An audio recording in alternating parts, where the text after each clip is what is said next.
La première fois que le camion sans phare s'était garé dans la cour de l'immeuble, quelques semaines plus tôt, J'aurais dû te noyer quand t'es né. Sacha Zourabov avait J'aurais été dû effrayé. t'écraser avec Une Bastia. terre, Le un garçon avait ailleurs. instinctivement sur la ville Cris des comme lecteurs de la dans le DLVA, village, dans les terrains vagues. 50 Durance, Luberon, Verdon, agglomération. Les habitants Parce que évitent d'une la manière foule, ou d'une autre, fuient elles les nous lieux ont publics détruites, nos mères. en couvrant leur visage et se terrent chez eux, tels des animaux inquiets.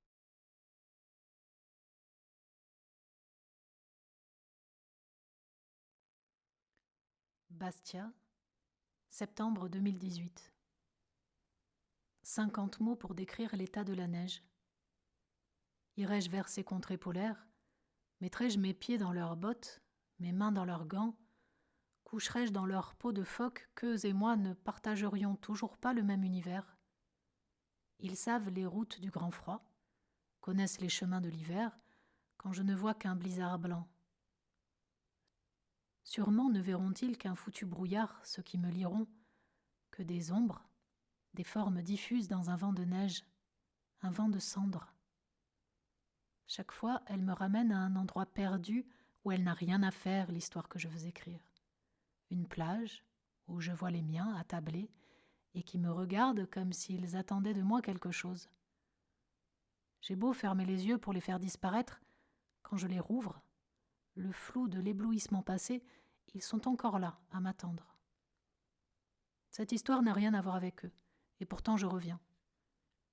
Elle n'a rien à voir avec eux, mais si je m'éloigne pour la suivre, je les vois hausser les épaules, souriants mais déçus.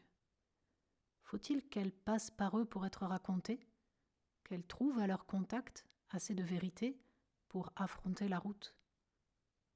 Doit-elle débuter sur cette plage par ce garçon qui me regarde? Deux histoires qui n'en feraient qu'une.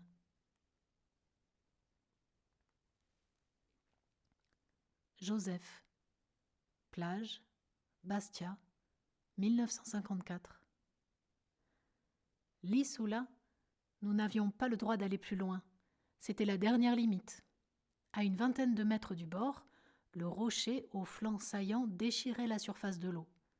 Même si nous étions bons nageurs, jamais nous ne nous risquions à nous aventurer derrière. Non que nous eussions peur du fond, mais par crainte que Mémé Fontana ne nous observe à la jumelle depuis le cabanon en train de braver l'interdit. Auquel cas, un coup de sifflet aurait figé toute forme de vie dans les 200 mètres à la ronde, puis, d'un geste du bras, elle nous aurait intimé l'ordre de revenir et c'en aurait été fini de la baignade pour le reste de la journée. Condamnés à repasser notre algèbre, tandis que nos camarades s'amusaient dans les vagues. Mamo, nous l'appelions ainsi quand nous parlions d'elle, son prénom remisé dans le fond d'un tiroir sous les photos jaunies de sa fille morte en couche, n'était pas notre grand-mère, mais notre arrière-grand-mère maternelle, une ombre lumineuse qui planait sur nos vies.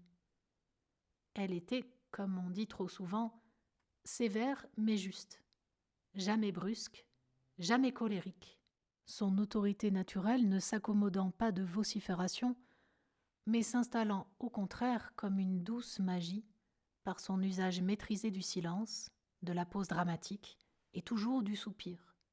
Une silhouette noire, longue et fine, tranchant sur le blanc des galets, sur lesquels elle paraissait glisser quand les autres dodelinaient péniblement comme des albatros. Aussi loin que mes souvenirs remontent, elle m'a toujours semblé ainsi, comme en lévitation, flottant négligemment quelques centimètres au-dessus du sol, et en même temps si massive, notre univers entier agrégé par sa seule présence. Jamais elle ne nous touchait. C'est à peine si elle tendait la joue pour que nous l'embrassions le matin, comme si ses lèvres, nous effleurant par inadvertance, avaient pu nous brûler. Mais la chaleur de son regard suffisait à nous réchauffer. Souvent je restais dans l'eau, allongée à 1 mètre du bord, à la regarder s'affairer. Il y avait dans sa mécanique, dans son économie de gestes et plus encore de paroles, comme une logique insoupçonnée et pourtant efficiente, relevant moins des choses terrestres que des affaires célestes, de la gravitation des corps, de ces chorégraphies secrètes qui président aux équilibres invisibles. Un magnétisme discret que je n'ai retrouvé que plus tard, dans un autre pays, quand une femme tout aussi fascinante a fait d'une simple tasse de thé le centre de mon univers. Mais pour l'heure, sur la plage, comme prévenue par quelque sixième sens qu'un regard s'attardait sur elle, le visage de Mamo affichait un semblant de sourire, et à mi-voix elle disait « Tak jovistu mu figliolo, vainuta ». Alors, je me laissai glisser sous l'eau jusqu'à ce que mes poumons explosent, déçu une fois de plus qu'elle m'ait découvert, mais plus heureux encore de cet instant d'intimité, de ce jeu qui n'appartenait qu'à nous. À l'époque, j'étais certain d'être son préféré. J'en retirais une immense fierté.